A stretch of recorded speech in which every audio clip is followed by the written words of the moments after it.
Russia puts all U.S. diplomats under strict surveillance, orders 755 to leave country.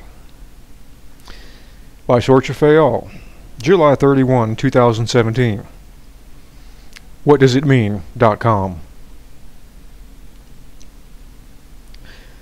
A disturbing report circulating in the Kremlin today states that the Security Council has ordered the Federal Security Services to begin and maintain a strict surveillance regime of the 458 remaining United States diplomats residing in the Federation, as they all now pose a grave threat to national security, and is a number made more manageable for the FSB after President Putin ordered 755 of these American diplomats to leave the country by 1 September. According to this report, in a retaliatory move against the United States this past week, the Security Council ordered the FSB to begin seizure proceedings against 2 U.S.-owned properties in the Moscow Oblast, one of which, a U.S. diplomatic warehouse, was discovered to have in it a significant number of scientific and laboratory equipment whose purpose and usage has yet to be explained by the Americans. Raising the concerns of the FSB relating to what was contained in this U.S. warehouse is that it coincided with a U.S. Air Force Modification Amendment notice titled Synovial Tissue RNA Samples, solicitation number FA 3016-17-U-0164, that requested immediate genetic testing of the Russian population, and whose notice exactly states, all samples, synovial tissue and RNA samples, shall be collected from Russia and must be Caucasian. The government will not consider tissue samples from Ukraine.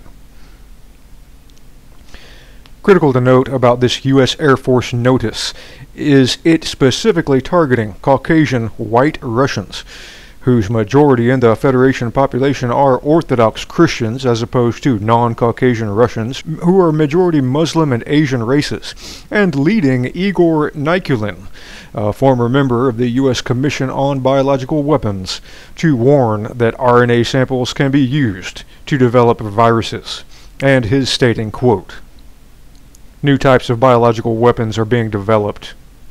There's nothing else that could possibly interest the military department. Most likely, they are weaponized viruses.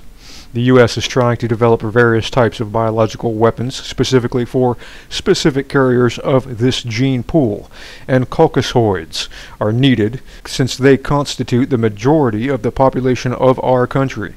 This is the same focus group for which they are trying to find the samples. It's necessary for the viruses to act selectively on one or another ethnic group." With Admiral Scott Swift, the commander of the U.S. Pacific Fleet, saying this past week that the U.S. military will obey nuclear strike orders issued by President Trump. This latest action to begin genetic testing of Russia's white population for the purpose of creating a biological weapon to kill them, along with other such warlike action against the Federation, has led Vasily Nebenzia, Russia's department representative to the United Nations, to warn that America-Russia relations have now plunged to one of their lowest points in history, quote, "perhaps worse than even during the Cold War."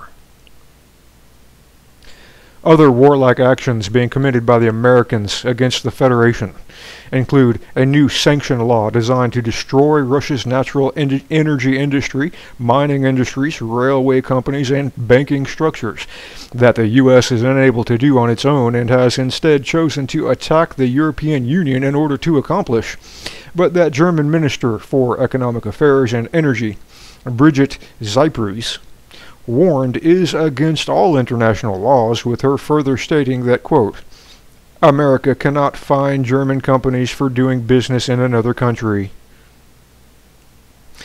Likewise, the French National Assembly Foreign Affairs and Finance Committees had warned the Americans against these warlike sanctions on Russia by their stating, The facts are very simple. We are confronted with an extremely dense wall of American legislation whose precise intention is to use the law to serve the purposes of the economic and political imperium with the idea of gaining economic and strategic advantages.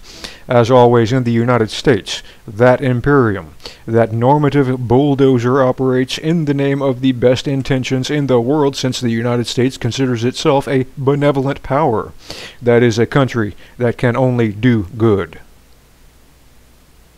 Far from America being a country that can only do good, however, the former United States Assistant Secretary of the Treasury for Economic Policy, Paul Craig Roberts, is now warning, too, that the U.S. has now committed itself to a path of conflict with Russia, and his further stating the true purpose of these new sanctions against Russia and the grave dangers they pose. Quote, "This bill is extremely dangerous for two main reasons.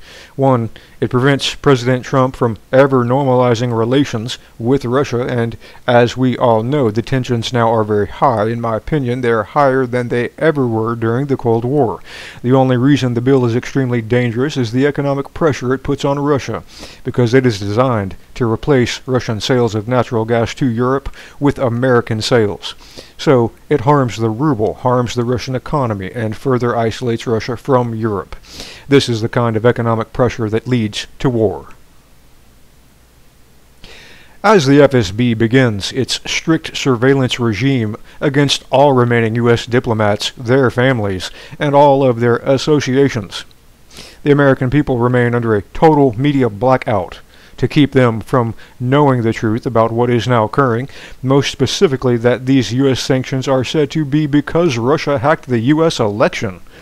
But that has already been proven to be a lie, as the evidence proves that the Democratic Party emails leaked to WikiLeaks and that doomed the Hillary Clinton campaign were directly downloaded, not hacked, from their own computer systems, with Democratic data analyst Seth Rich, a Bernie Sanders supporter, being mysteriously murdered 5 days later.